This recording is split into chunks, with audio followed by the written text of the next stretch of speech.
কাল বিকালে চলে গেছিলাম গোল্ডেন সি বিচে। এখানে কিন্তু টিকিট কেটে ঢুকতে হয়।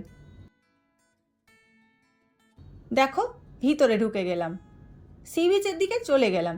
এই যে আমি ঢুকতেই দেখো কোণারকের মন্দিরের আদলে রথের চাকা তৈরি করা রয়েছে। এই যে আমার বাবি, খুব সুন্দর ঠান্ডা হাওয়া দিচ্ছিল। বিচের ধারে পার্কের মতো রয়েছে বাচ্চাদের খেলার জন্যে। আমি এগিয়ে গেলাম, বাবুও একটু পোজ দিয়ে নিল। বিচটা খুব সুন্দর কিন্তু সাজানো। কিছুক্ষণ সময় কাটালাম, খুব ভালো লাগলো। বেরোনোর সময় একটা জিনিস চোখে পড়ল, কনফিউশন হলো কি দেখি এটা, পাকা কিছুটা পড়েছিল, বলছে আমন্ড বাদাম। যাই হোক, কয়েকটা নিয়ে চলে এসেছি, পরে দেখা যাবে এটা কি। তো কেমন লাগলো ব্লগটা অবশ্যই জানিও কমেন্টে।